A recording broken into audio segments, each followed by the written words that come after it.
ಕರುಣಾಮೂರ್ತಿ ಅನಿಮಿತ್ಯ ಬಂಧು ಆಪತ್ ಬಾಂಧವನೆಂದೆನಿಸಿರುವಂಥ ಪರಶಿವನ ಪರಾವತಾರಿಯನ್ನ ಪರಮಾರಾಧ್ಯ ಸದ್ಗುರು ಶ್ರೀ ಸಿದ್ಧಾರೂಢ ಮಹಾಸ್ವಾಮಿಗಳ ದಿವ್ಯ ಚರಣಗಳಲ್ಲಿ ಹೃತ್ಪೂರ್ವಕ ನಮಸ್ಕಾರ ರೂಪ ಮಂಗಲವನ್ನು ಸಮರ್ಪಿಸಿ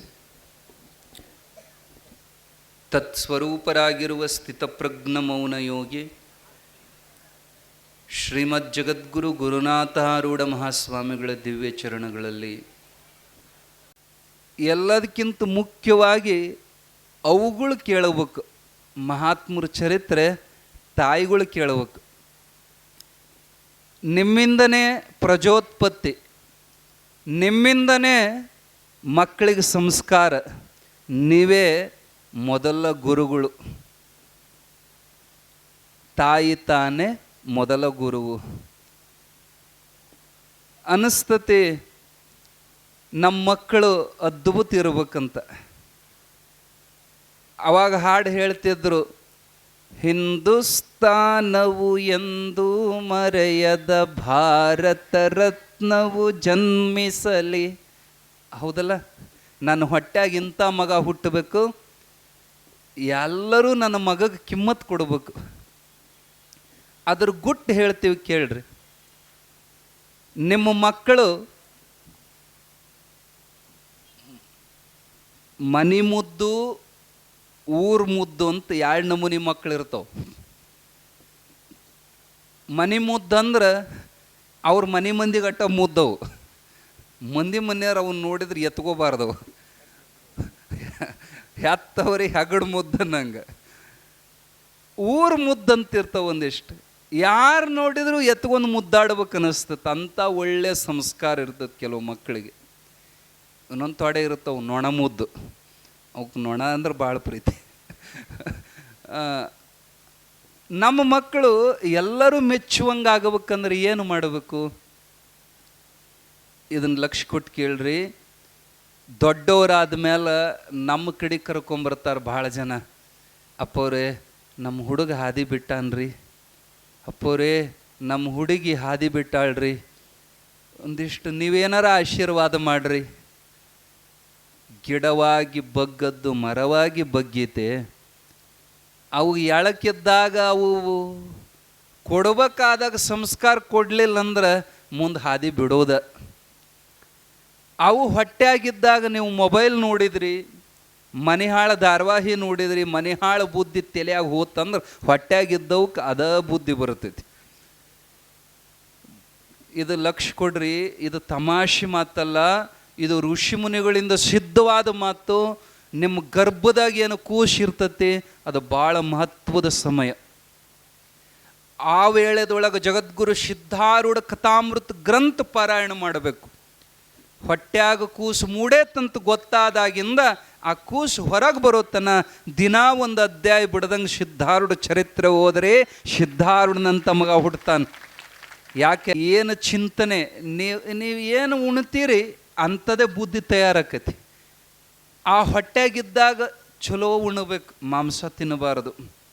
ಹೊಟ್ಯಾಗಿದ್ದಾಗ ಶೆರೆ ಕುಡಿಬಾರ್ದು, ಹೊಟ್ಯಾಗಿದ್ದಾಗ ಸಿಗರೇಟ್ ಸೇದಬಾರ್ದು. ನೀವು ಯಾರಿಗೆ ಹೇಳಕತ್ತೀರಿ ಅಂತ ಅನ್ನಬೇಡ್ರಿ. ಈಗಿನ ಹೆಣ್ಮಕ್ಳು ಚಲೋ ಮಾಡ್ಯಾವ, ಅದಕ್ಕೆ ಹೇಳಿದ್ವಿ. ಅವು ಮುಂದೆ ಅಂಥವ ಹುಟ್ಟತಾವ. ಮತ್ತು ಅವಾಗ ಕೆಟ್ಟವ್ರ ಸಹವಾಸ ಒಟ್ಟ ಮಾಡಬಾರ್ದು. ಹೊಟ್ಯಾಗ ಮಕ್ಕಳಿದ್ದಾಗ ಕೆಟ್ಟ ವಿಚಾರಗಳನ್ನು ಮೊಬೈಲ್ದಾಗ ನೋಡಬಾರದು, ಕೆಟ್ಟ ಪುಸ್ತಕ ಓದಬಾರದು, ಕೆಟ್ಟ ಫಿಲ್ಮ್ಗಳನ್ನು ನೋಡಬಾರದು. ಹಿಂಸೆ, ಕ್ರೌರ್ಯ ಇಂಥ ವಾತಾವರಣದೊಳಗೆ ನಾವು ಅವಾಗ ಸಾತ್ವಿಕ ರಾಕ್ಷಸ ಪಿಂಡಿತ್ ಅಕ್ಕಿ ಹೊಟ್ಯಾಗ. ಯಾರವ್ವ? ಹಿರಣ್ಯಕಶ್ಯಪನ ಹೆಂಡತಿ ಕಯಾದುನು ಹೊಟ್ಯಾಗ ಇದ್ದದ್ದು ರಾಕ್ಷಸ ಪಿಂಡ. ನಾರದ ಮಹರ್ಷಿಗಳು ಉಳಿಸಿ ಇಲ್ಲಿದ್ದರೆ ಮತ್ತೆ ಮೋಸದಿಲ್ಲಿ ಕೊಂದಗಿಂದಾರ ಎಳೆ ಕೂಸಂತ ಕರುಣೆಯಿಂದ ಆ ರಾಕ್ಷಸಿನ ಕರ್ಕೊಂಡು ತಮ್ಮ ಆಶ್ರಮದಾಗ ಇಟ್ಕೊಂಡ್ರು. ಅವ ತಪಸ್ಸಿ ಹೋಗಿದ್ದ. ಮಹಾತ್ಮರು ಮಠದಾಗಿದ್ದಾಗ ಅಲ್ಲಿ ಮಠದಾಗ ಏನಿರ್ತಾವ್ರಿ? ಎದ್ದು ಕೂಡಲೇ ಸುಪ್ರಭಾತ, ಭಜನೆ, ನಾಮಸ್ಮರಣೆ, ಕೀರ್ತನ, ಯಜ್ಞ, ಹೋಮ, ಧ್ಯಾನ, ನಾಮಸ್ಮರಣದಾಗ ಆಕಿ ಕಿವಿಗೆ ಬೀಳ್ತಿತ್ತು. ಆಕಿ ಬರೀ ನಿದ್ದೆ ಹೊಡಿತಿದ್ಲಕ್ಕೆ ಹೆಣ್ಮಗಳು. ಅದು ತಾಮಸ್ ಗುಣ. ಅದು ಅಪ್ಪವ್ರು ಅಂತಿದ್ರು, ಹಂಗೆ ನಿದ್ದೆ ಮಾಡಬಾರ್ದವ, ನಾಮಸ್ಮರಣೆ ಮಾಡು. ಹೆಂಗೆ ಮಾಡ್ಬೇಕ್ರಿ? ಬಾ ನನ್ನ ಎದುರಿಗೆ ಕುಂದ್ರು, ನಾ ಹೇಳ್ಕೊಡ್ತೀನಿ. ನಾ ಹೇಳ್ದಂಗೆ ಹೇಳು. ಗೋವಿಂದ ಗೋವಿಂದ ನಾರಾಯಣ ಹರಿ ಗೋವಿಂದ ಗೋವಿಂದ ನಾರಾಯಣ, ಗೋವಿಂದ ಗೋವಿಂದ ನಾರಾಯಣ ಹರಿ ಗೋವಿಂದ ಗೋವಿಂದ ನಾರಾಯಣ. ಆಕೆ ಅನ್ಕೊಂತ ಅನ್ಕೊಂತ ಅನ್ಕೊಂತ ಒಂದು ತೊಡೆ ಮಂದಿಗೆ ಚಟ ಇರ್ತವ್ರಿ. ಇಂಥವು ಪ್ರವಚನ, ಪುರಾಣ, ಕೀರ್ತನ ಚಲೋ ಆದವು ಅಂದ್ರೆ ಅವು ಆಕಳಿಕೆ ಬರ್ತವೆ. ಆ ಕಂಬಕ್ಕೆ ಹೊರಗೆ ಕುಂತು ಅಂದ್ರೆ ನಿದ್ದೆ ಚಲೋ. ಆದ್ರೆ ಈ ಊರಾಗ ಏನು ಎಂಬಲ್ ನಾವು ಅಮ್ಮನ ಮಕ್ಕೊಂಡವ್ರು ಯಾರನ್ನೂ ನೋಡಿಲ್ರಿ. ಕೆಲವು ಕಡೆಗೆ ನೋಡಿವಿ ನಾವು. ಒಬ್ಬ ಅವರು ರೂಢಿ ಇದ್ದಿಲ್ರಿ ಅವಾಗ. ಪ್ರವಚನ ಹೆಣ್ತಿ ಜಗ್ಗಿ ಎಳ್ಕೊಂಬಂದಿದ್ಲ ಅವತ್ತು. ಬರ್ರಿ ಸ್ವಾಮಿಗಳು ಭಾಳ ಚಂದ ಹೇಳ್ತಾರೆ ಕೇಳ್ಬರ್ರಿ ಅಂತ ಆಕಿ ಒತ್ತಾಯಕ್ಕೆ ಬಂದಿದ್ದ. ಹಿಂದೆ ಕುಂತ ಗ್ವಾಡಿಗೆ ಪುರಾಣ ಚಲೋ ಆತು, ನಿದ್ದೆ ಚಲೋ ಆತ ಅವಂದು. ಅವ ಅರ್ಬಿ ವ್ಯಾಪಾರ ಮಾಡವ. ಇಡೀ ದಿನ ಗಿರಾಕಿ ಕೂಡ ತಲೆ ಹೊಡ್ಕೊಂಡು ನಿದ್ದೆ ಹತ್ತವಾಗ ಪ್ರವಚನ ಚಲೋ ಆತು. ಇವನ್ ಕನಸು ಬಿತ್ರಿ. ಎಂಥ ಕನಸು? ಅವ್ರು ಬೆಕ್ಕಿನ ಕನಸಿನಾಗ ಇಲ್ಲಿನ ಬರ್ತಾವಂತ. ಅವ ಅವನ ಕನಸು ಅಂಗಡ್ಯಾಗ ಕುಂತಂಗಾಗೈತಿ. ಅರ್ಬಿ ಅಂಗಡ್ಯಾಗ ಕಾಕ ಬಂದ. ಬಾ ಕಾಕ ಏನು ಬೇಕು? ಜೋಡದೋತ್ತಿರ್ಬೇಕಂದ ಕಾಕ. ಹ್ಯಾಂಗ ಕಾಕ? ಜೋಡದೋತ್ರಕ್ಕೆ 800 ಅಂದ. ಏನೋ ಮಗನ ಯಾವನ್ ಕಿವಿಗೆ ಹೂವು ಇಡ್ಬೇಕು ಮಾಡಿ. ನಾ ಮೊನ್ನೆ ಒಯ್ದೇನೆ 400 ರೂಪಾಯಿಗೆ ಜೋಡು ಒಯ್ದೇನೆ, ಇವು 800 ಹೇಳ್ತಾನೆ. ಕಾಕ ಅದು ಆಗೇನು ರೇಟಿಗೆ ಮತ್ತೆ ರೇಟ್ ಜಂಪ್ ಆಗ್ಯಾವ. ಅವಂದ ಬುತ್ತಿ ಗಂಟು ಮುಟ್ಟಿ ಅಣಿ ಮಾಡಿದವ. ಕಾಕ ಇಲ್ಲಿ ನೋಡಿ ಅನ್ನ ಮುಟ್ಟಿ ಹೇಳ್ತೇನೆ, ನನಗ ಬಿದ್ದತ್ 400, ನಿನಗೆ ಹೆಂಗೆ 400 ಕೊಡಕ್ಕೆ ಬರ್ತೈತಿ? ಆಗೋದಿಲ್ಲಪ್ಪ, ಬ್ಯಾಡ ಅಂತ ಎದ್ದು ಹೊಂಟ. ಕಾಕ ಬ್ಯಾಡ ಬಾ ಇಲ್ಲಿ, ನಾ ಹೇಳ್ತೇನೆ ಕೇಳಿ, ನನಗೂ ಬೇಡ ನಿನಗೂ ಬೇಡ, 500 ರೂಪಾಯಿ ಜೋಡದ ಓದ್ತಾರ. ಕಾಕ ಅಂದ ನಂತಗಡ್ ದುಡ್ಡಿಲ್ಲ. ಹೆಂಗೆ ಮಾಡು? ಒಂದು ಅರ್ಧ ಜೋಡ ಬೇಡ, ಒಂದ ಕೊಡು, 250. ಆತ ತಗೋ ಕಾಕ ಅಂತ ಟರ್ರ್ ಅಂತ ಹರ್ದ. ಏನ ಮುಂದೆ ಕುಂತೊಂದು ಓತ್ರ ಕನಸಿನ ಅಲ್ಲಿ ಕನಸು ಬಿದ್ದತಿ, ಇಲ್ಲಿ ಮುಂದಿನ ಮುದುಕುಂತ ಓತ್ರ ಹರ್ದ. ನಾವು ಇಂಥ ಮಂದಿ ಇರ್ತಾವಲ್ಲ, ಎಲ್ಲಿ ಕುಂತೀವಿ ನಾವು ಹೆಂಗಿರ್ಬೇಕು ಅನ್ನೋದು ಗೊತ್ತಿರೋದಿಲ್ಲ. ನಿದ್ದೆ ಮಾಡ್ತಿತ್ತು ಅದು ಯಾವುದು ಕೈಯಾದು. ಇಲ್ಲಿ ಗೋವಿಂದ ನಾರಾಯಣ ಇವರು ನಾರದ ಮಹರ್ಷಿಗಳು ಮುಂದೆ ಹೇಳಕ್ಕೆ ಕೊಡ್ತಾರೆ, ಇದು ನಿದ್ದೆ ಹೊಡೆಯಕತ್ತೈತಿ. ಆವಾಗ ಇವ್ರು ಅಂತಾರ, ಅಲ್ಲಿ ಇವ್ರು ಅಂದಂಗೆ ಹಿಂದೆ ಅನ್ನಕತ್ತೈತಿ. ಈಕಿ ನೋಡಿದ್ರೆ ಗೊರಕೆ ಹೊಡಿತಾಳ. ಯಾರು ಅನ್ನಕತ್ಯಾರ? ಆ ಕಡೆ ಈ ಕಡೆ ನೋಡಿದ್ರೆ ಯಾರೂ ಇಲ್ಲ. ದಿಟ್ಟಿಸಿ ಜ್ಞಾನ ದೃಷ್ಟಿಯಲ್ಲಿ ನೋಡ್ತಾರ. ಕೈಯಾದನ ಹೊಟ್ಟೆಯಾಗಿನ ರಾಕ್ಷಸ ಪಿಂಡ ಗೋವಿಂದ ಗೋವಿಂದ ನಾರಾಯಣ ಅಂತಿತ್ತು.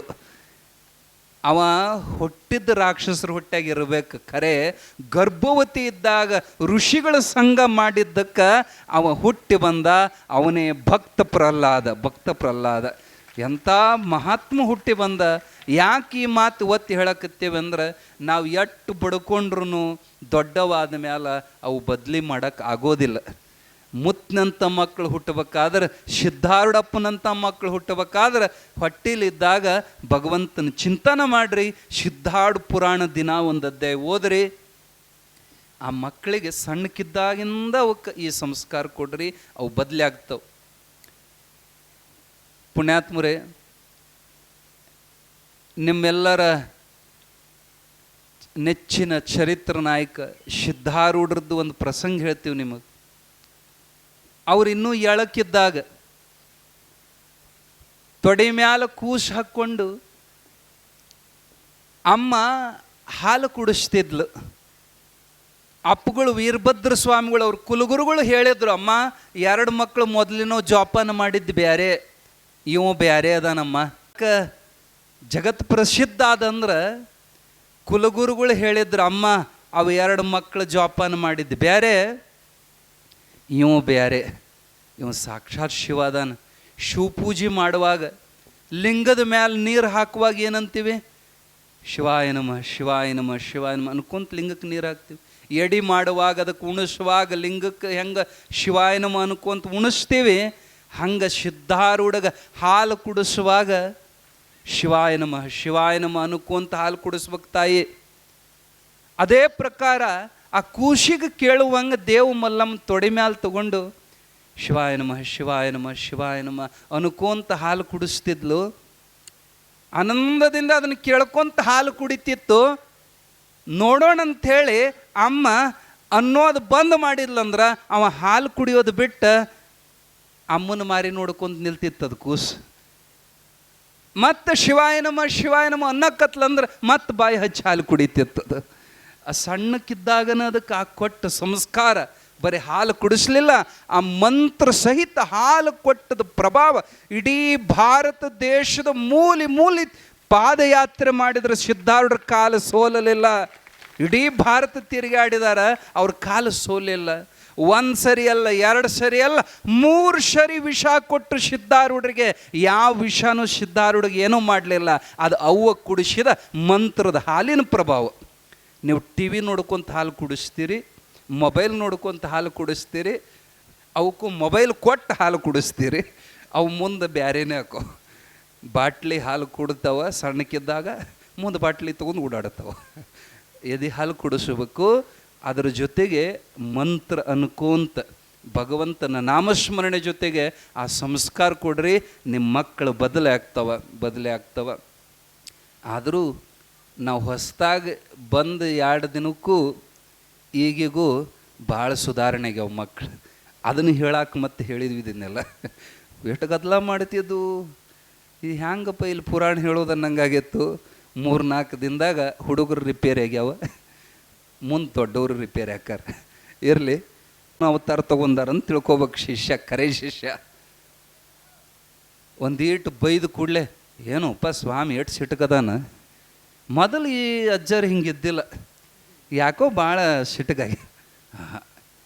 ಈಗೀಗಂತೂ ಗುರುಗಳು ಅಂದ್ರೆ ಯಾರು ಹೆಂಗಿರ್ಬೇಕಂದ್ರೆ, ಗುರುಗಳು ಅಂದ್ರೆ ಕುಲು ನಕ್ಕೊಂತಿರ್ಬೇಕು, ಸಿಟ್ಟು ಒಟ್ಟ ಮಾಡಬಾರದು. ಬರ್ರಿ ಅಂತ ಇವ್ರನ್ನ ಬಂದು ಕೂಡಲೇ ಎದ್ದು ಹೋಗಿ ಕರ್ಕೊಂಬರ್ಬೇಕು. ಇವ್ರಿಗೆ ಚಹಾ ಮಾಡಿ ಕೊಡ್ಬೇಕು, ಇವ್ರಿಗೆ ಉಣ್ಣಕ್ಕೆ ಹಾಕೋ.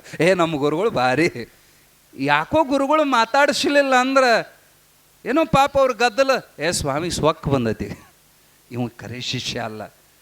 ಇವತ್ತು ನಾನು ಮಠಕ್ಕೆ ಹೋಗಿದ್ದೆ, ನಮ್ಮ ಗುರುಗಳು ನನ್ನ ಕಡೆಗೆ ನೋಡಿದರು, ನಾ ಧನ್ಯ ಆದೆ. ಇವ ಕರೆ ಶಿಷ್ಯ, ಬರೀ ನೋಡಿದ್ರೆ ಸಾಕು ನಮ್ಮಪ್ಪ, ನಾ ಧನ್ಯ ಆದೆ ಅನ್ನಾವ ಕರೆ ಶಿಷ್ಯ ಇರ್ತಾನ. ಕರೆ ಶಿಷ್ಯ ಅವ್ರನ್ನ ಬಂದು ಕೂಡಲೇ ಕಾಳಜಿ. ಸಿಟ್ಟಿಗೆ ಎದ್ದಾರಂದ್ರೆ ತಿಳ್ಕೊಬೇಕು, ನಮ್ಮ ಅಪ್ಪಗಳು ಇವತ್ತು ರುದ್ರ ಅವತಾರ ತಗೊಂಡಾರಂತ. ಕಾಳಜಿ ಮಾಡಿ ಉಣ್ಣಾಕ್ ಹಾಕಿದ್ರಂದ್ರೆ ತಿಳ್ಕೊಬೇಕು ಇವತ್ತು ವಿಷ್ಣುವಿನ ಅವತಾರ. ನಮ್ಮಲ್ಲಿ ಸೃಷ್ಟಿ ಆಗೋಂಗೆ, ಸದ್ಗುಣಗಳು ಉತ್ಪತ್ತಿ ಆಗೋಂಗೆ ಆಶೀರ್ವಾದ ಮಾಡಿದ್ರಂತ ತಿಳ್ಕೋಬೇಕು. ಇವತ್ತು ಬ್ರಹ್ಮರೂಪದಿಂದ ಉಪದೇಶ ಮಾಡಿ ನಾನು ಉದ್ಧಾರ ಮಾಡಿದ್ರಂತ ತಿಳ್ಕೋಬೇಕು. ಬ್ರಹ್ಮ ವಿಷ್ಣು ರುದ್ರ ರೂಪದಿಂದ ಇರುವಂಥವನು ಇವನೇ. ಮೊದಲನೇ ದಿನನೂ ನಿಮಗೆ ಹೇಳೇವಿ, ಸಿದ್ಧಾರೂಢಪ್ಪ ಮುಕ್ಕೋಟಿ ದೇವರ ಅವತಾರ. ಪರಶುರಾಮ ಅಲ್ಲ, ಗೋವಿಂದ ಸಂತ ಹಳಿಯಾಳಕರ್